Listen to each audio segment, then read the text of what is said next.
Thanks everyone for joining us. My name is Don Pearson. I'm going to serve as the moderator for today. A little bit about today's topics.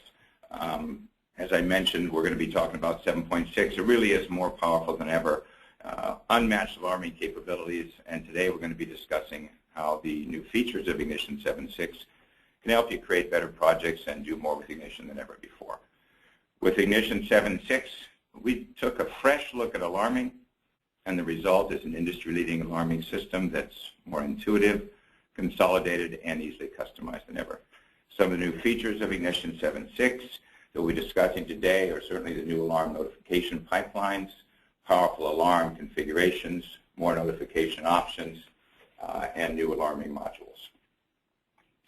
As I mentioned, I'll be the moderator today. With me also are Colby Clegg and Carl Gould. Today we're going to be talking about Ignition, the release of 7.6. We'll also do a short demonstration of Ignition 7.6. And lastly, we'll finish up with a Q&A section to give you the opportunity to have your questions answered. Just a brief introduction to Carl and Colby. They are the co-directors of software engineering at Inductive Automation, and they've been with us since the very beginning. Basically, in 2003, they were the original creators of Ignition, and they both continue to develop and to use their formidable knowledge and skills to propel the software forward. Carl, Colby, and their team actually have been busy for months now building and refining 7.6, and so really there's no one better than them to talk about it as we go into today. Just a bit of background on Inductive Automation. There are quite a few new people with us today. Inductive Automation was founded 10 years ago. Over the last decade, IA has created industrial automation software and really kind of blazed the trail of first, if you will, in the industrial automation software industry. The first HMI SCADA software to be database-centric, the first to be built entirely on Java, the first to be 100% cross-platform. Really, it has been recognized for that innovation. Certainly, we were very pleased to receive the Duke's Choice Award and in 2011. And we're also happy for the second year in a row now to have received an award for leadership in automation from Automation World. We're part of the Reader's Choice team for the SCADA team. Okay.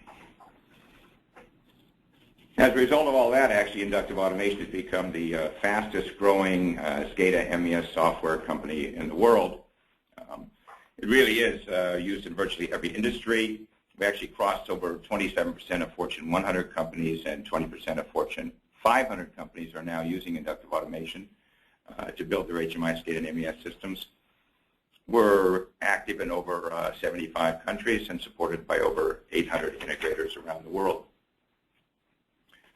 One of the reasons for that success really starts with what we believe and hold true as a company. From the very beginning, Inductive Automation focused on empowering our customers with tools, and training to turn their ideas into reality. We believe that today's problems require today's technological solutions, and we look at the challenges our customers face with fresh eyes, and we ask the question, how can we best use today's technology to create the best experience possible for the users of our products? Now, in Ignition 7.6, we've taken that same approach to alarming, create a SCADA software solution with alarming capabilities that are unmatched in the industry. I did notice that actually there were a lot of new attendees today, so I'm going to take a minute and really just spend a little time and talk about what makes Ignition so special.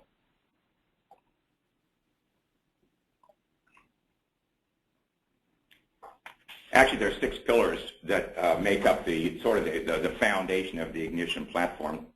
One is it's really everything you could possibly want in terms of a powerful integrated software solution.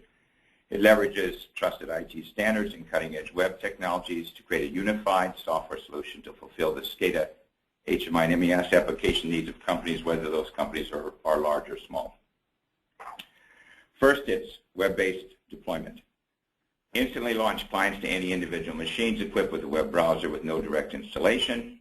Ignition server-centric architecture lets you manage your entire SCADA system in one central location. Unleash the power of databases with Ignition. Blending databases with HMI SCADA applications actually opens up just a world of possibilities for both data processing and analysis. Ignition is also totally cross-platform compatible, so installation and update frustrations really become a thing of the past. Another pillar is really our licensing, as many of you know. It's everything you need, and it's just one affordable price. It's unlimited, so you have the freedom to add whatever, unlimited number of clients, screens, tags, connections, devices at no extra cost. So it's unlimited, really also unlimited, so that we don't put limits on you and your innovative potential, so you can make your projects the best they possibly can be without considerations on that. Ignition is built upon industrial-grade security technology with a solid, unified architecture and built-in redundancy. It employs the same secure SSL technology that banks use to protect your information. Ignition is designed and rigorously tested to be solid, safe, and strong to its core. Also, Ignition gives you real-time status controls and analysis, which gives you the power to quickly analyze and easily display the status of your facility. Ignition's alarming tools keep you up to date on what's happening no matter where you are. Flexible reporting gives you the power to create those dynamic, data-rich reports in the way that you want to see them. So really, what it's all about is just giving you the information that you need, when you need it, in the form that you would like to have it in. Also, the object-oriented rapid development environment and the rich component library and data binding functionality allow you to quickly create powerful, dynamic HMI SCADA projects with ease. Powerful drawing tools give you the power to create projects that look as good as they work. So Ignition allows multiple people to develop the same project at the same time, so you can collaborate on project development much more effectively than ever. Also, Ignition is a modular software platform system, really offers a high degree of customization. The Ignition platform is made up of individual core modules that are designed to work seamlessly together. The architecture makes Ignition extremely flexible and scalable, as individual modules can easily be updated and added to perfectly fit your company HMI SCADA and MES requirements. And really, as an additional part to that modular approach, just another aspect of it, and that architecture, it makes it so unique, so we actually have launched a brand new module marketplace. The Ignition Module Marketplace is the first community-based software module store for the industrial automation software industry. Now software developers from around the world can create and share new modules with the Ignition community. At the Module Marketplace, you can download, try, and buy any module for Ignition, so you can create an Ignition system that just happens to perfectly fit your company's unique needs for both today and off into the future. With that sort of as a background, I just wanted to give for those new people a little foundation of what makes the Ignition platform so powerful and so effective. And now to today's topic, I'm going to turn the time over to Carl and Kobe to talk more about the new alarming features of Ignition 7.6 that will add even more power and flexibility to the platform I just went over. And with that, Kobe, I think I'm going to turn it over to you first. All right, thanks, Don. As Don mentioned, my name is Colby Clegg, and I'm Co-Director of Software Engineering. We're very excited to be here today and share with you what we've been working on for the last few months. I'm going to quickly cover some of the background on what we've done in 7.6, and then I'll hand it over to Carl for a more in-depth overview and demo. With Ignition 7.6, we wanted to bring top-notch alarming features to the software. This has resulted in a number of changes and new features, both in the platform and in new modules. As you can see, there are quite a few areas of improvement, so we certainly don't have time to delve into each of them today. However, we're going to touch on the main highlights, and as always, we encourage you to download and explore the software or call your sales representative for a more targeted demo. In short, though, the changes fall into a few broad categories: alarm configuration, notification, user management, and new graphical components.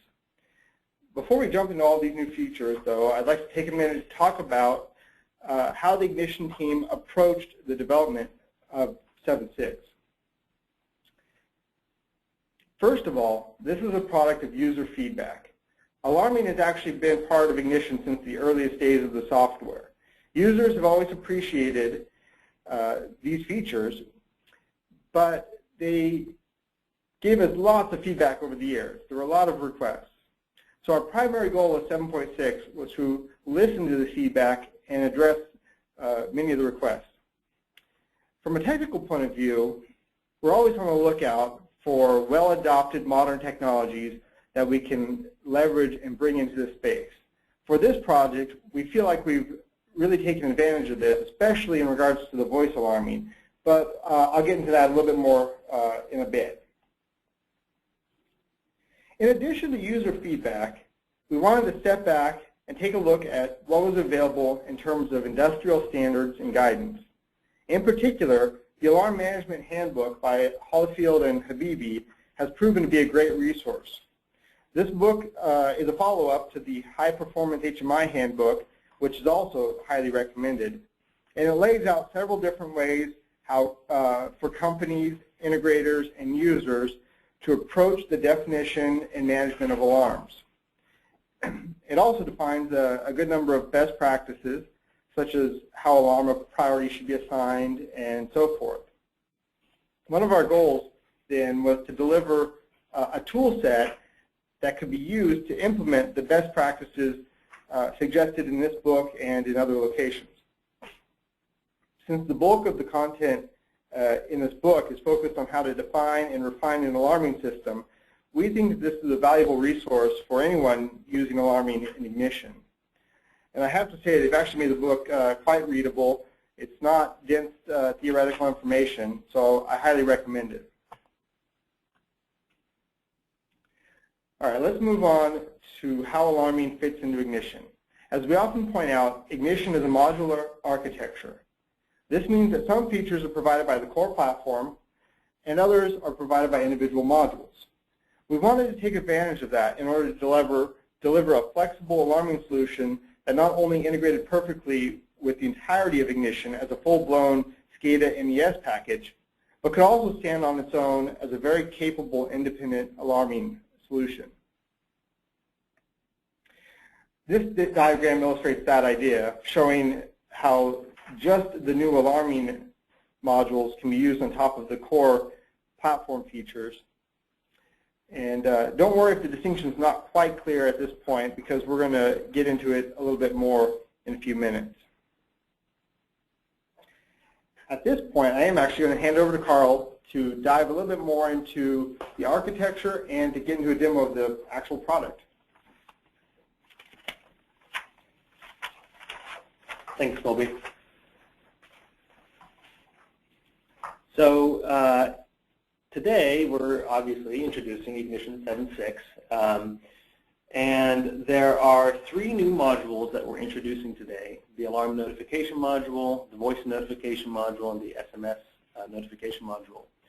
In addition to these, there's a number of enhancements that went into the Ignition platform as well.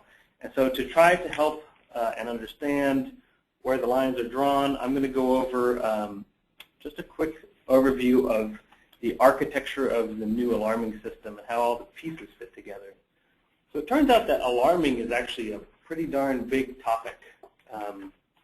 For those of you keeping track, you might have noticed that we've been working on this feature for quite some time. And so, like any large system, it breaks down nicely into a bunch of little pieces that fit together. So the core of any alarming system is the definition of alarms. And in Ignition, alarms are defined on tags primarily. And we spent a lot of time totally revamping how alarms are defined. And in a few minutes, we're going to go into a live demo where you'll see the new user interfaces for these definitions.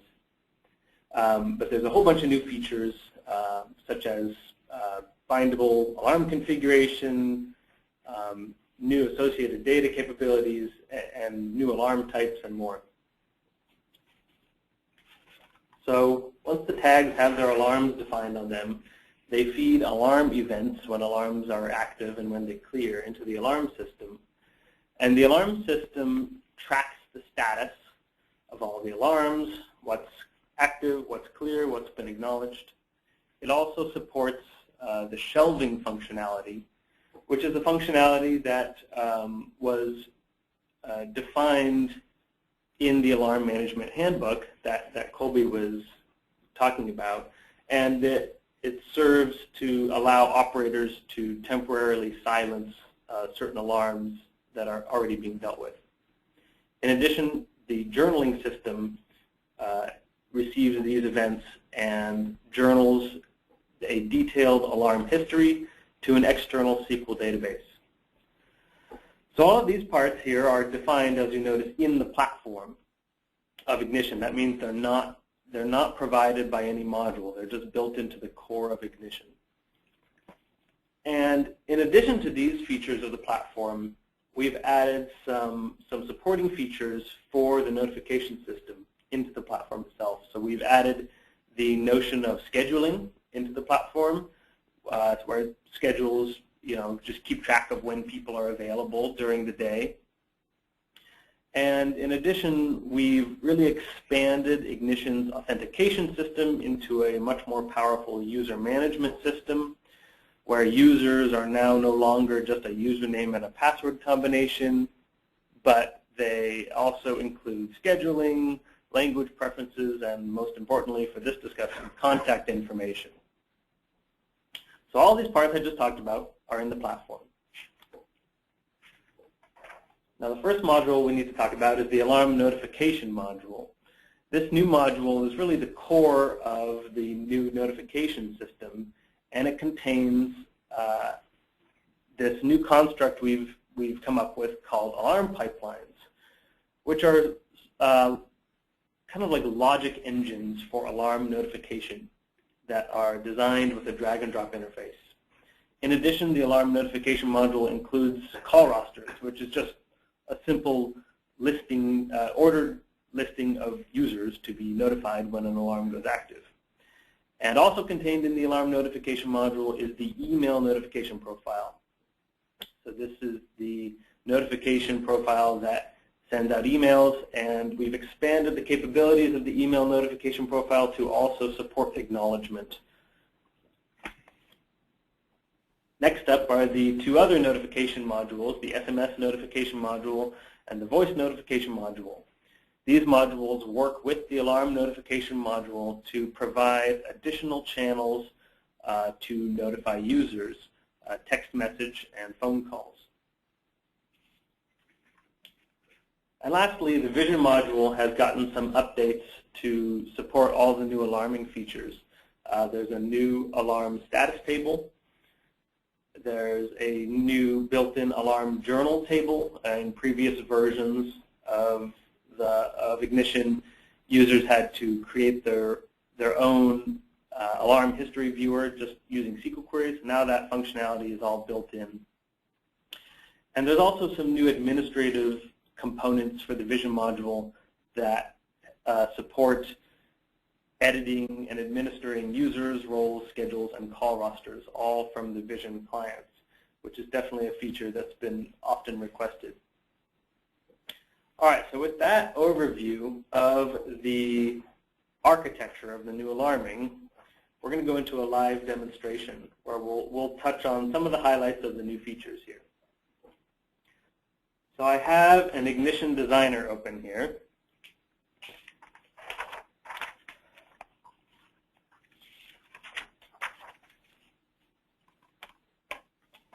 And I'm going to start off with the configuration of alarms. So I've got some tags that I've defined, and I'm going to go ahead and edit one of these integer tags. And we'll go to the alarming configuration, and those of you who've been with us for a while will notice that this user interface is now totally revamped.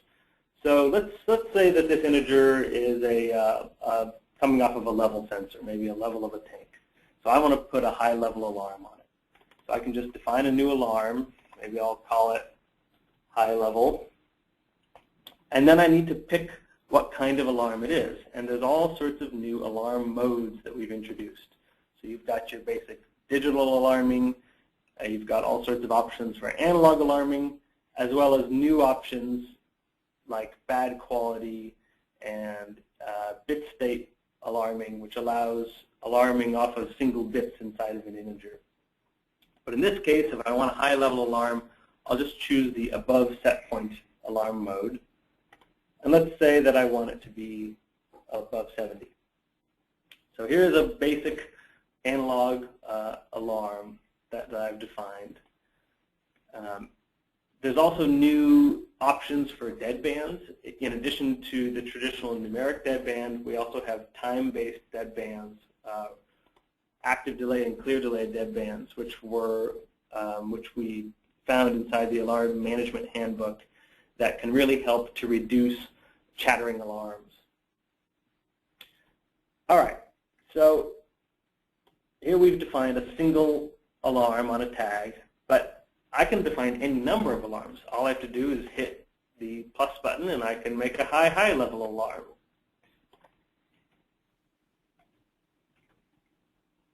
And you can see that this alarm is going to be similar to the other alarm. Let's say it's above 90, and it's high priority. And you could add a bad quality alarm in case you wanted to detect comm loss for that tag. Like I said, any number of alarms can be defined, and there's a bunch of new alarm modes. So those are two salient new features of the alarm configuration. In addition to this, you'll notice that we have this little binding icon next to most of the alarm properties. So in Ignition 7.6, almost all of the alarm properties can now be dynamic. So let's say that we want the high-level set point to be editable via an operator screen so that it can adjust that set point. This would simply be a matter of binding the set point. So we could go ahead and just hit the binding icon and pick another tag that the operators would be able to alter. So I've already got some set up here to save some time, high-level set point alarm. And now we have an alarm with a dynamic set point that I could easily create a screen to allow operators to change that set point. So binding the set point is pretty obviously useful, but there's other things in here that are quite useful for being dynamic. One of them that I like to talk about is the enabled property. So you could imagine that you could have a tag you defined that maybe a Boolean tag that went true when your system was in maintenance mode. And you could bind your alarms to be enabled only when you're not in maintenance mode. This way, when you put your system into maintenance mode, all of your alarms automatically disable themselves, and you won't get a big flood of alarms just because you're maintaining the system. You could also implement some sort of state-based alarming where your alarm configurations change based on maybe what product you're running. Or you could define an upstream and downstream alarm hierarchy so that if some upstream alarm occurs, let's say a pump faults, well then you could define a downstream alarm, maybe a pressure alarm, to be dependent on the pump fault, so that if the pump faults, it automatically disables the alarms that are downstream from there, so that your operators can quickly zero in on the cause of the issue. So there's all sorts of powerful ways in which you can use this dynamically bindable alarm properties. And the last thing I want to talk about here in the alarm configuration screen is the ability to add your own properties to the alarm. So if you click on this little plus button up here, you'll get a new property. And now this property, what it does it doesn't really do anything, but you can define the name and give it a dynamic value or a static value. And those values, when the alarm goes active, a snapshot will be taken of all of the associated data properties. And those values will then ride along with the alarm through the status system and into the journal system. It can be used for all sorts of things. But the most useful use case for associated data would be to snapshot related process data. So if this is a high-level alarm on a tank, maybe I want to capture the status of a valve. How wide open is a drain valve, maybe? And I could just bind that directly to live process data. I'll just pick some random tag here. And now, whenever my tank goes high level, I'll snapshot the status of a valve, and later when I'm looking through my alarm system, or maybe the operators when they're looking through the status system, will be able to not only see that a high-level alarm tripped, but also whether or not a valve was open.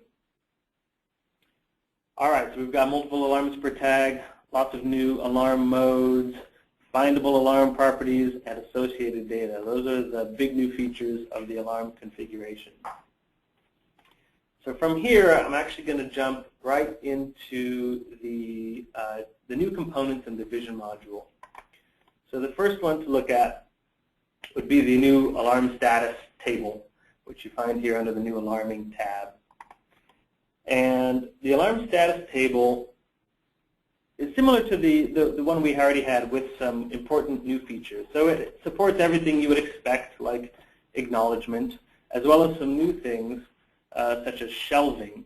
So for example, if I want to ignore this alarm, oh, it disappeared. Let me make a new alarm occur.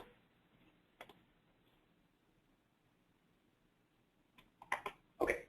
If I want to ignore this alarm, I can simply select it, shelve it, pick how long I want to shelve it for, and it's going to disappear off my status table.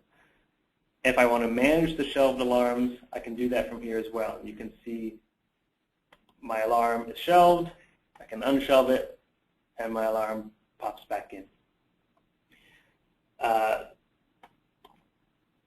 Let me get a few more alarms to occur here so that things look more interesting.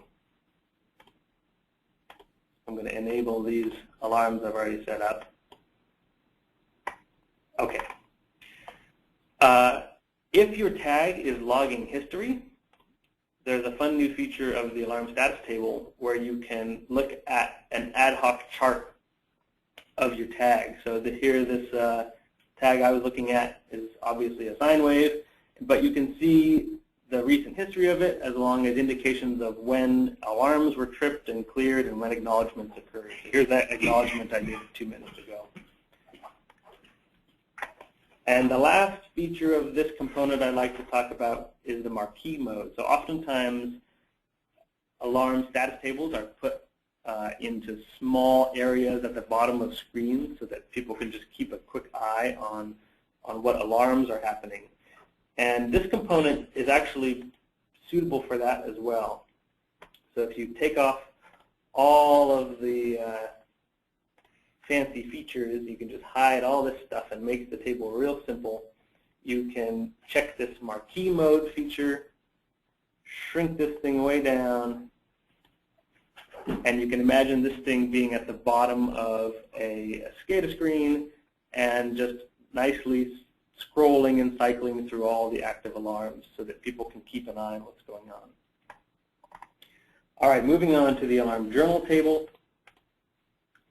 This component is similar to the alarm status table, except that instead of showing the current state, it shows the history of the alarm system. And it allows you to zero in on alarms, dig through history, search for alarms you may be interested in, as well as dig into details of the alarms. This is where you'd see the associated values that we were talking about earlier.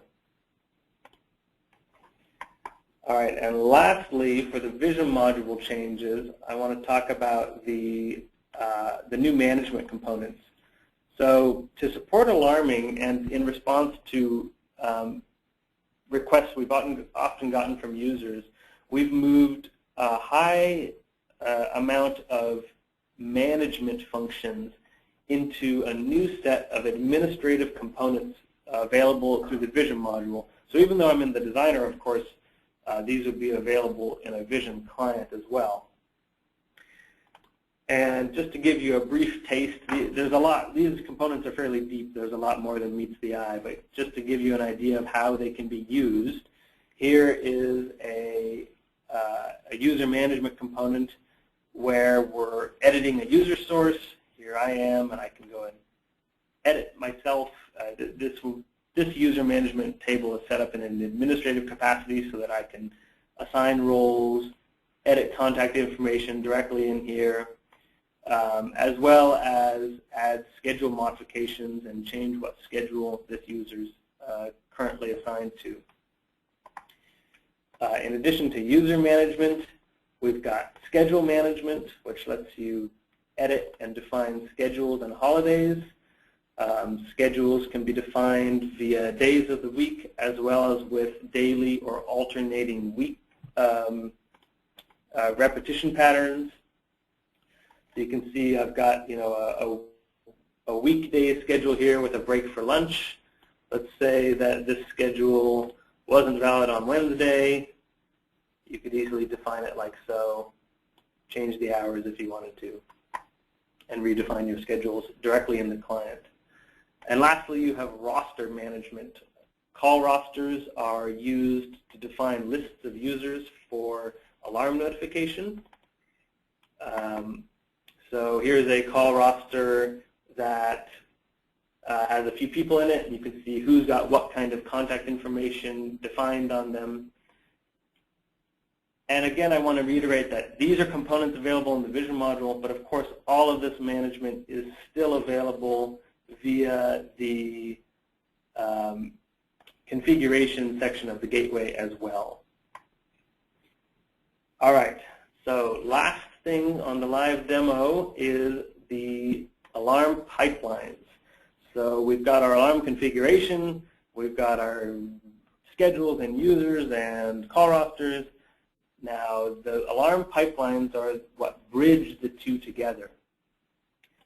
So if I make a new alarm pipeline here, you can see that I get a graphical workspace with a starting block.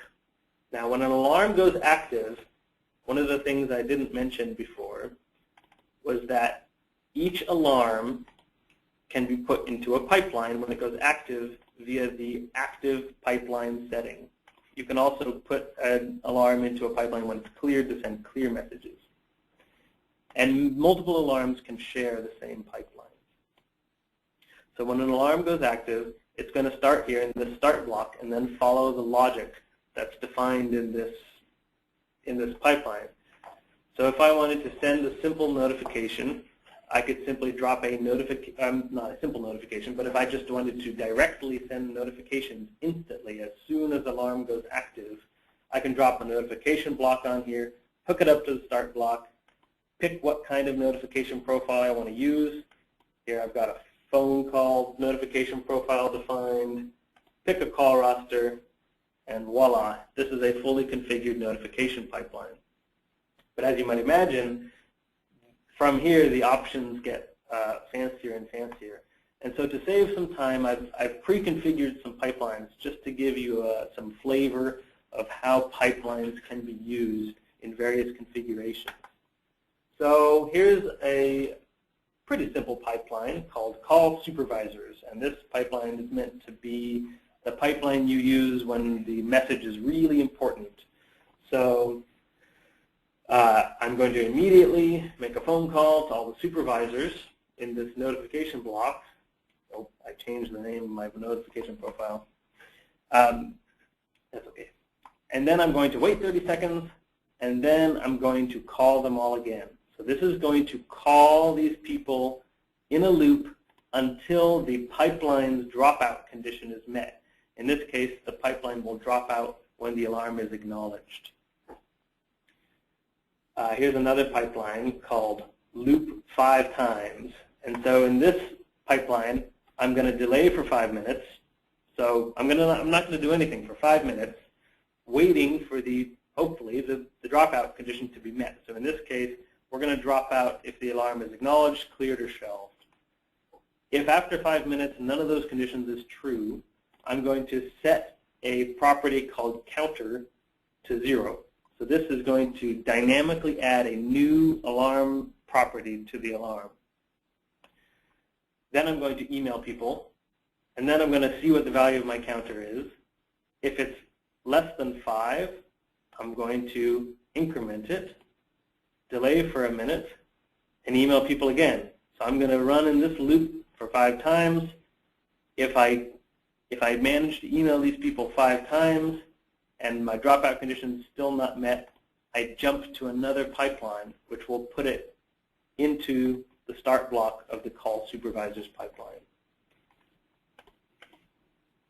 Here's another pipeline that gives you some more ideas of how pipelines can be used. This pipeline is choosing logic based on the priority of the alarm. So critical alarms are going to call the supervisors as well as call the main roster. High priority alarms only call the main roster. Medium priority alarms wait 10 minutes and then call the main roster. Anything else just doesn't get used in this pipeline. And then it loops with a delay of 1 minute, hoping for that dropout condition to be met. So as you can see, these pipelines can be quite expressive in how much logic can be configured. And with that, the live demo portion of the webinar draws to a close. And I'm going to hand it back to Colby to talk more about the new notification profiles. Thanks, Carl. As Carl mentioned, there are three types of notification profiles currently in 7.6. I would also like to point out that because Ignition is modular and we have the module store, there are going to be more types of notification profiles coming. In fact, there's already a neat module that sends out messages over a web service, for example. First, let's talk about voice notification. As the name suggests, it's responsible for making voice-based telephone calls. This is one of the areas that I mentioned earlier where we feel like we're rarely able to leverage modern technology and deliver something that is far beyond what is normally available in the industry. In particular, when we took a look at the state of telephony in general, we saw that voice over IP has really become the standard. And this is for good reason. It's generally much more flexible and lower cost than standard phone systems. And so we started with that. We implemented the most common voice over IP protocol, SIP, directly in the Ignition voice module. This means that in essence you can think of the voice module as a VoIP soft phone. But more practically, this means that you no longer need expensive special hardware such as a voice card, and you can potentially leverage your existing phone network in your office, and it's platform independent. As a quick aside, I know that most of you probably wouldn't describe yourselves as internet telephony experts, and that's okay because the benefit of this system is that it's easy to get going and there really are a lot of options. For example, Skype offers their Skype Connect service, which takes only a few minutes to set up and lets you place calls through their phone network. There are other hosted services available, and of course, you don't have to run your phone system through the cloud, so to speak. Chances are your company probably already uses VoIP internally, and if so, you can tie into that. If not, and all you have is a phone jack and an Ethernet jack, and you just want to tie the two together, there are plenty of low-cost VoIP gateways, including one that we're recommending. Your sales account exec can give you more information, but the AtCom01 is a great little low-cost embedded VoIP server, very easy to get going with. No matter what you use, you're going to save time and money with VoIP. In regards to the actual delivery of messages, we took a look around and realized that text-to-speech has really become quite good. In fact, we've included one of the best engines available, and by doing so, we've greatly expanded the possibilities when it comes to voice alarming. Messages can be dynamically built, allowing you to include all sorts of information that you may not have and you wouldn't have previously had in a static audio file. The result is natural and informative. For example, hello, this is an ignition alarm notification. At 3:42 p.m., tank 5 high temperature alarm became active with a value of 86.5. Press 1 to acknowledge. So you see, and the voice system supports multiple languages. In fact, each user can have a language preference and receive voice notifications in their preferred language. Hola, esta es una notificación de alarma. Bonjour, ceci est une notification d'alarme. Benvenuto nel sistema di notifiche allarmi. So as you can tell, we're pretty excited about the new voice alarming features. Of course, in many situations, text messages are preferred as a quick and efficient way to deliver information. With the SMS notification module, we've added support for true SMS messaging through a cellular gateway. Alarm notification messages are built using the same dynamic methods used by all of the notification profiles and are quickly delivered to users' phones. In addition to the delivery of messages, users can acknowledge alarms by simply responding with a short code. That's demonstrated here in the screenshot. Finally, we've taken the email capabilities that Ignition has always had and enhanced them with two-way support. If enabled, the message received by the user will include a link that will take them to a mobile-optimized site for acknowledgement. I'd just like to point out again quickly that the email notification comes as part of the alarm notification module, and it's not a standalone module. Before I hand it back to Don, I'd like to quickly note some points on upgrading and backwards compatibility. As always, we've tried hard to make the process as direct and pain-free as possible. Alarm definitions, for example, will be upgraded automatically from existing tags. Since the notification methodology has completely changed, some manual work will be required to upgrade those profiles. However, the existing notification profiles that were defined before will continue to function in 7.6. So as you go and you set up your pipelines, define your contacts, and build up your new system, your old alarms will still be delivered. All of the new configuration will automatically pipe over to those systems. And when you're ready, you can disable them and switch over to the new way of doing things. With that, I'll go back to Don to wrap it up and head into Q&A. Colby, thanks. Thanks, Carl. Really appreciate all. There's a tremendous number of questions. We had some questions that came in advance, but I just want to do a couple of things before we move into that the Q&A. First, just a quick summary, a quick review.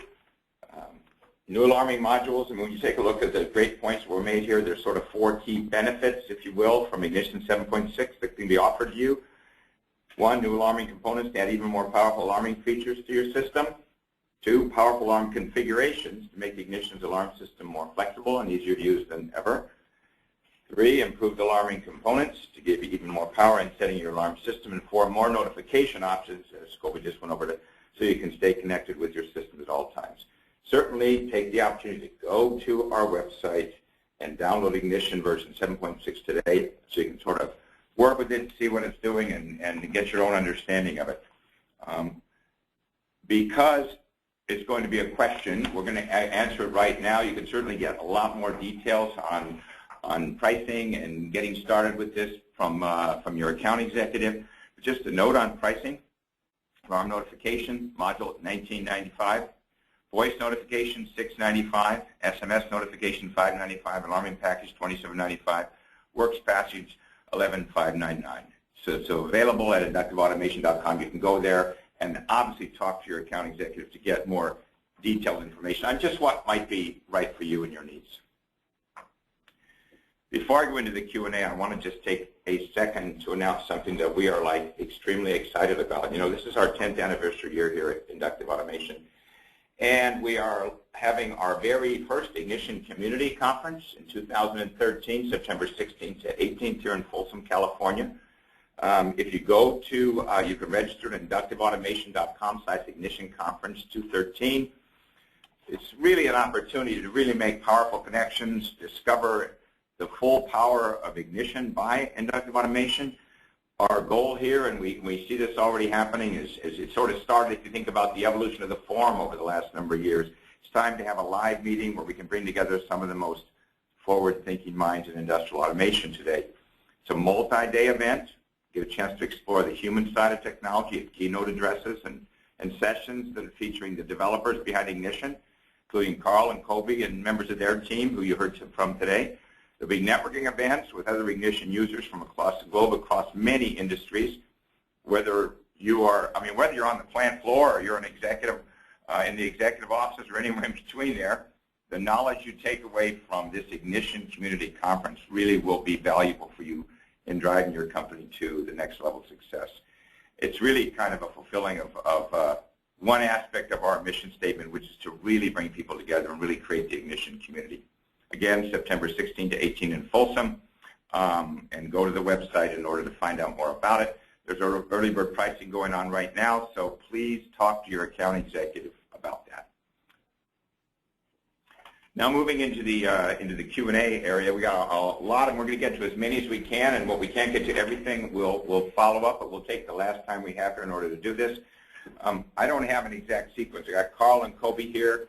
We're open mic with them, and I'm going to ask questions, and you can sort of highlight the ones you want, but these were some that came in advance, and some of these I think are answered. So if they're quick answers, Kobe, just do it. First one says, can a database be used to store contact information and scheduling similar to what can be currently done with users and roles? Actually, Carl would be best to answer that, but the short answer is yes. The database user sources have been enhanced with all the new stuff as well. There's new, I'll take the chance to say that there's Active Directory support and the Active Directory hybrid profile that combines database with Active Directory. Okay. Is it available for Linux? Yeah, all of the new features here are platform independent. They work with Windows, Linux, and Mac. I'm banging through these because I think some of them have actually been answered, but I'll just ask them anyway. We'll go quickly, and then we'll keep getting to this scroll that's coming up here. Can you do alarm reminders so that it will send another email or text message every 15 minutes while the alarm is still active? Right, that's exactly what Carl showed in the pipeline. With the, you can just have a 15-minute delay that loops back to the notification profile, and it will keep going until it gets acknowledged. Okay. Any migration tools from older versions? Yeah, as I mentioned with backwards compatibility, the alarm definitions, everything will come in. There aren't any automatic conversion tools from, say, distribution groups to the new pipeline system, but that's because the methodology is just so different. But as I mentioned, it will continue to work until you get your pipeline built. Sure. I think this was answered also when Carl said this is equipment-related alarms. Can they be temporarily removed for equipment maintenance? Carl, I think the answer to that's yes. Are alarms stored in the database? The alarm history certainly is stored in the database. I assume that might be at the heart of that question. Yeah. The new alarm journal system has basically taken the old storage profiles and upgraded it to include additional information such as the associated data on alarms. So those are all stored in the database along with the core event data. Okay, cool. I'm going to start by asking there's more questions scrolling in, so I'll just grab a couple of these. Can you add more than one associated data with a single alarm? Yes, absolutely. You can add as many associated data properties as you'd like. Okay, cool. And another question here from Fernando is, can you capture operator comments when an alarm is acknowledged? Yeah, I didn't show that, but the alarm configuration has a property on it called acknowledgement notes required, and if you check that and you try to acknowledge the alarm, it'll pop a little text box asking for acknowledgement notes. Okay. One off this, just related but not directly to alarming. I'm in Thailand. How can I test your software? Well, our software is always available on our website. You can download it, install it in a few minutes, and test it out. It runs in trial mode. If for some reason you can't see the download page, there are some regional things that happen with the website, feel free to email support@inductiveautomation.com and we'll take care of it for you. Thanks, Kobe.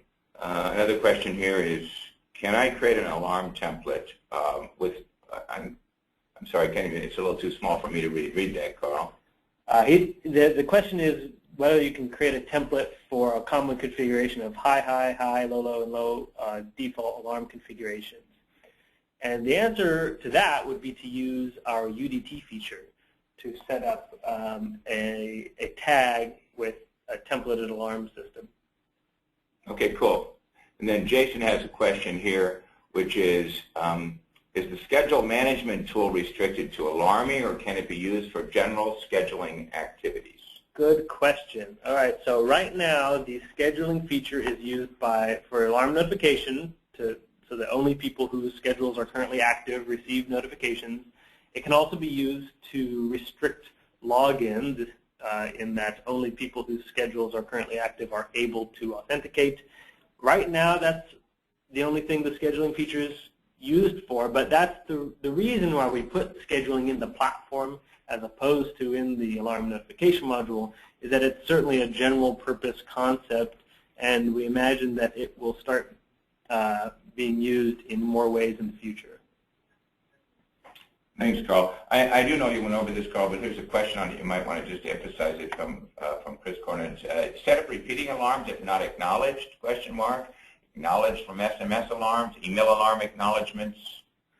Yeah, so to set up repeating alarm notifications, you would use a pipeline with some sort of looping configuration. Another thing I didn't show in the pipelines is the ability to set up a consolidated notification block so that it consolidates multiple alarms into a single message or a single phone call. That can be really helpful to reduce flooding. What was the rest of the question?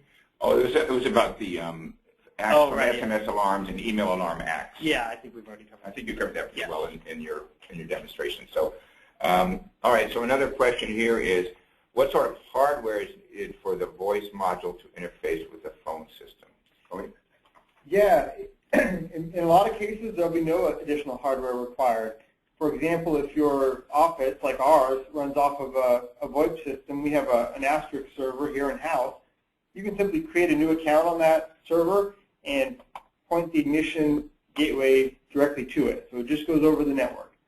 If you want to use a landline that you have, then you would need some sort of a VoIP gateway. I mentioned the ATCOM IP01 box. It's a small embedded asterisk server, basically. It does the same thing, but it's really easy to get going with. And I think it costs, just a little over $100. It's really very reasonable. Another thing about that, to be clear, is that because of the use of that high-quality text-to-speech engine Colby had mentioned, you do not need any sort of voice card in your computer. That's all done through software. Great. So here's a question from Paul Burke. Is notification configuration changeable in real time? Can I change who is getting called and maybe their smartphone number via ignition in runtime, or do I have to do it through configuration mode? Right. Good question. And we've gotten this question so many times over the years, and that is why we've added all of those administrative components that I was showing to the Vision module, so that sort of information, contact information, rosters, scheduling is all administrable from the clients. Cool. All right. Next question is, can users can users be Windows domain users? Yeah, there's a few questions in here about Active Directory, and so all of the features we had before in the authentication system are all still there. So the user source can absolutely be an Active Directory user source. In fact, the user source that I was using in the demo was our inductive automation Active Directory system, showing all of our employees. So yeah, you can tie into Active Directory. And you can also do hybrids where Active Directory provides the users and authenticates them, but Ignition keeps track of the contact information, scheduling, and roles. Great. Thanks, Carl.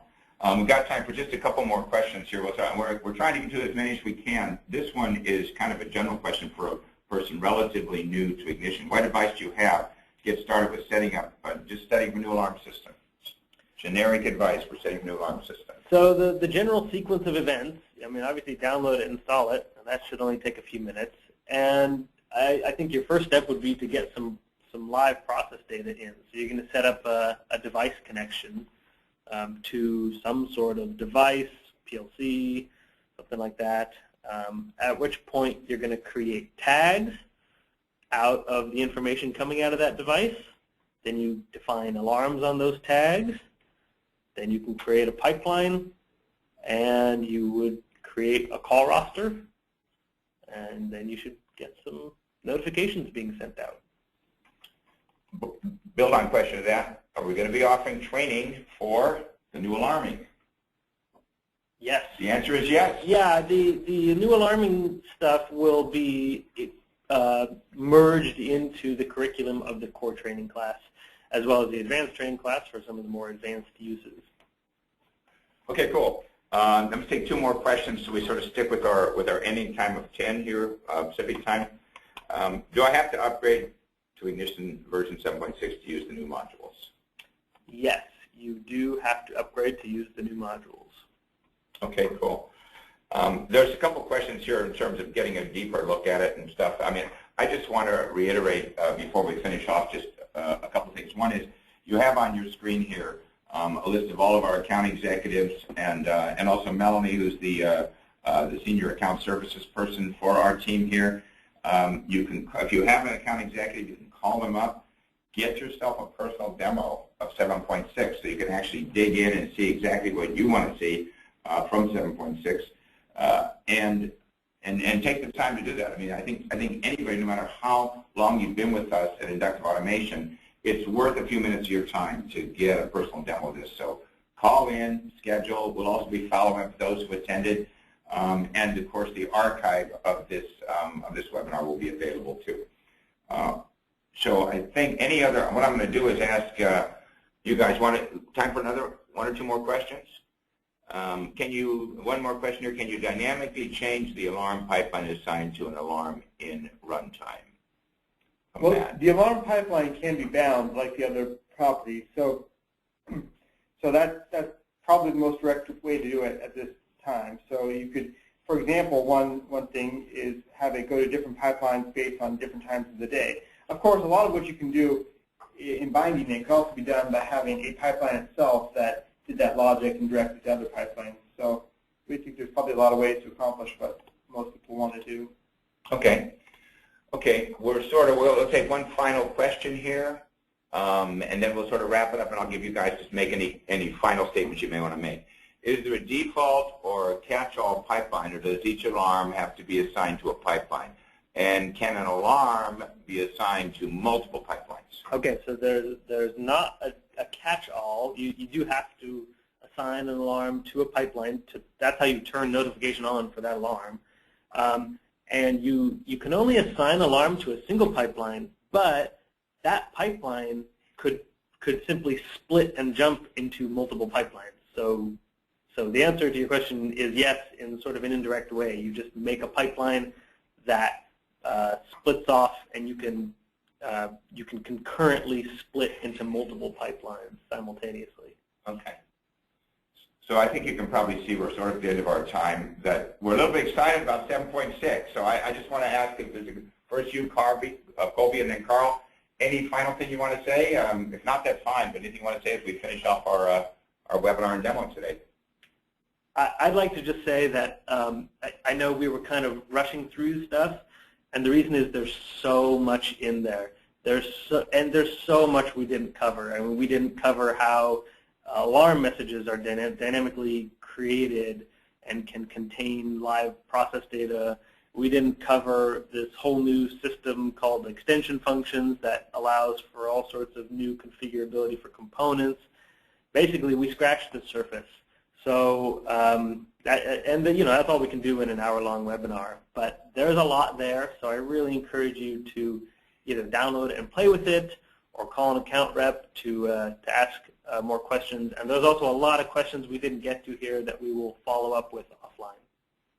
Great, thanks. Anything else? I guess well, listen, thanks so much for all of your attention. I want to reiterate also, just go to the website and register for our users conference. We really look forward to having an opportunity for some real FaceTime in September. And do take the opportunity to do what Carl said. Download it and play with it. Call your account executive, get a demo, so we can get a little deeper into all the stuff that couldn't be covered in an hour webinar. And with that, we're at the end of our time. Thanks so much for everyone's attention today. Have a great rest of your day.